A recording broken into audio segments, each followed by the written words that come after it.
Good morning बच्चों। आज हम लोग इतिहास के अंतर्गत बौद्ध धर्म के बारे में पढ़ेंगे। जैसा कि इसके पहले की कक्षा में हम लोग जैन धर्म के बारे में पढ़े थे। अच्छा ये बताइए, मैंने आपको बताया था कि जन्म धर्म का उदय कैसे हुआ। जो वैदिक कर्म कांड थे, वैदिक कर्म कांड की जटिल प्रक्रिया के फलस्वरूप ही जैन धर्म का उदय हुआ।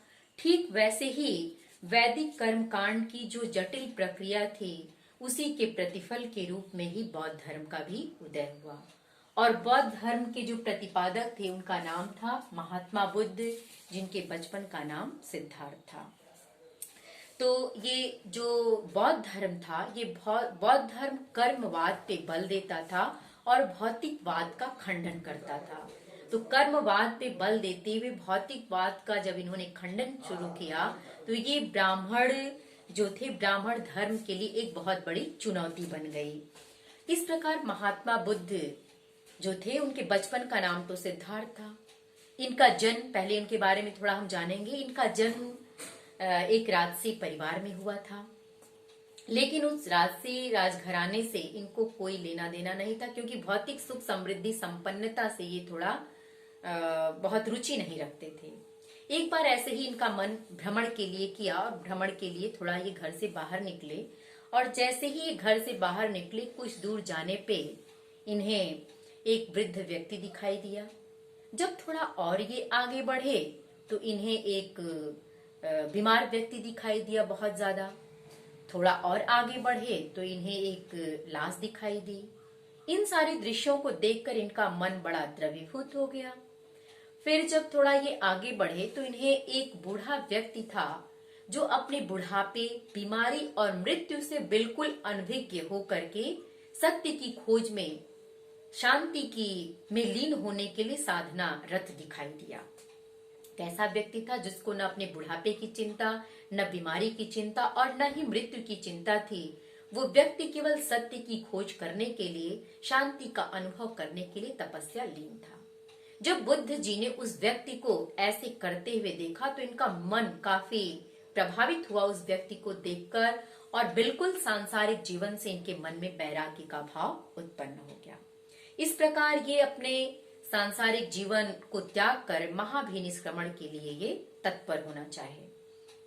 फिर ये अपना घर द्वार सब कुछ छोड़कर साधना में लीन हो गए। कहा जाता है कि जब ये सत्य की खोज करने के लिए, शांति की खोज करने के लिए, सत्य को पाने के लिए इस तरह से कठोर तपस्या और साधना इन्होंने शुरू की कि कठोर साधना करते करते, तपस्या करते करते ये मरणासन अवस्था तक पहुंच गए थे।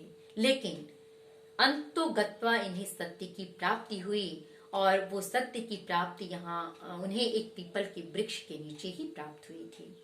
तभी से जब इन्हें श्रेष्ठ ज्ञान की प्राप्ति हो गई, तो ये बुद्ध कहलाने लगे, और इनके उपदेश उप महाद्वीपों के साथ साथ चीन, श्रीलंका, इंडोनेशिया, म्यांमार, जिसको जो पहले वर्मा के नाम से जाना जाता था, आदि क्षेत्रों में इनके ज्ञान की शिक्षाएं प्रसारित होने लगी। इसके बाद इन्होंने अपने सिद्धांत के अनुसार सत्य, ज्ञान और सम्यक जीवन यापन की इन्होंने शिक्षा दी। इन्होंने अपने संपूर्ण जीवन में किसकी शिक्षाएं दी थी? सत्य, ज्ञान और सम्यक जीवन यापन की इन्होंने शिक्षाएं दी, और इस तरह से इनके यही संदेश पूरे महाद्वीप में प्रसारित हुए। जो बौद्ध चरित लेख है, उसके अनुसार बुद्ध जी को ज्ञान प्राप्ति वृक्ष के नीचे ही मिली थी। ये पहले ही मैंने आपको बता दिया। और जो बौद्ध धर्म की शिक्षाएं थी, उन बौद्ध धर्म की शिक्षाओं में इनका अष्टांगिक मार्ग है पहला। इस अष्टांगिक मार्ग को दुख निरोध गामिनी प्रतिपदा भी कहा जाता है। और एक चीज ये जानिए कि बुद्ध जी ने अपने चतुर्थ आर्य सत्य में दुख निरोध का जो माध्यम बताया, चतुर्थ आर्य सत्य था बुद्ध जी का। उस चतुर्थ आर्य सत्य में बुद्ध जी ने दुख निवारण के जो उपाय बताए, उस दुख निवारण के उपाय इस अष्टांगिक मार्ग में है। इसलिए इस अष्टांगिक मार्ग को दुख निरोध गामिनी प्रतिपदा भी कहा जाता है। इसे मध्यमा प्रतिपदा या मध्यम मार्ग के नाम से भी जाना जाता है। इसमें 8 सोपान है। इस अष्टांगिक मार्ग में 8 सोपान है, जैसे सम्यक दृष्टि, सम्यक संकल्प, सम्यक वाक, सम्यक कर्मांत, सम्यक मैंने हर जगह नहीं लिखा है क्योंकि यही चीज आपको बार बार लिखनी है। सम्यक कर्मांग, सम्यक आजीव, सम्यक व्यायाम, सम्यक स्मृति, सम्यक समाधि। तो ये 8 सोपान थे। अब इसे अष्टांगिक मार्ग क्यों कहा गया? क्योंकि ये 8 सोपान होने के कारण इसे अष्टांगिक मार्ग कहा गया। ये अष्टांगिक मार्ग जीवन के दुखों से मुक्ति पाने के इसमें उपाय बताए गए थे और इस अष्टांगिक मार्ग को ही भिक्षुओं का कल्याण मित्र भी कहा जाता है। तो आज के लिए सिर्फ इतना ही, बुद्ध जी के जीवन के बारे में थोड़ा और इनकी जो प्रथम शिक्षा थी अष्टांगिक मार्ग, इस अष्टांगिक मार्ग में किसके बारे में बताया गया है इतना ही जानेंगे।